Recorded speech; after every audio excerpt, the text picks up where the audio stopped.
రోజంతా కష్టపడుతున్నాం, కానీ డబ్బు మాత్రం నిలవడం లేదు.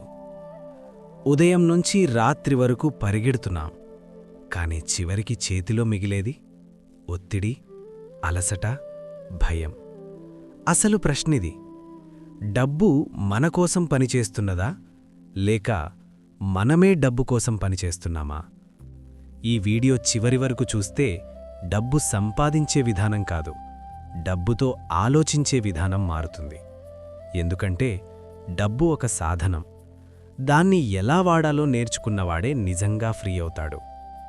డబ్బు లక్ష్యం కాదు, డబ్బు జీవితం కాదు. జీవితాన్ని గౌరవంగా, భద్రంగా నడిపించే సాధనం డబ్బు. డబ్బు లేకుండా మనం మంచివాళ్లమే కావచ్చు, కానీ బలమైన వాళ్లం కాలేం. అనారోగ్యం వచ్చినప్పుడు, ప్రమాదం జరిగినప్పుడు, అత్యవసరం ఎదురైనప్పుడు, ఆ సమయంలో మాటలు పనికిరావు, సలహాలు పనికిరావు, డబ్బే నిలబడుతుంది. ఆ రోజు మన దగ్గర డబ్బు లేకపోతే మన బాధ కంటే మన కుటుంబం పడే బాధ చూస్తేనే ఎక్కువ భయం వేస్తుంది. డబ్బు ఉంటే కుటుంబం భయపడదు. డబ్బు లేకపోతే మనమీద మనకే నమ్మకముండదు. ఇతరుల దగ్గర చేతులు చాచకుండా బ్రతకడం అది లగ్జరీ కాదు, అది ఆత్మగౌరవం. డబ్బు ఉంటే మన నిర్ణయాలు మనవి అవుతాయి.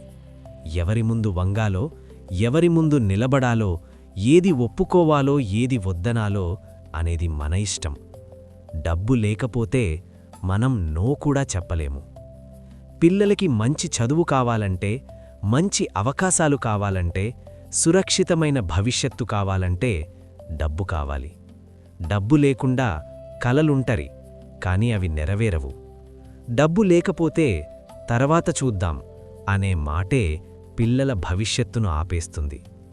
డబ్బు ఉంటే నచ్చని పనికి బానిసగా ఉండాల్సిన అవసరం లేదు. మనకిష్టమైన పనికి సమయం దొరుకుతుంది.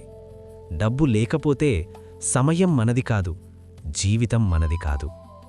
చాలా గొడవలకి మూలం డబ్బు సమస్యే.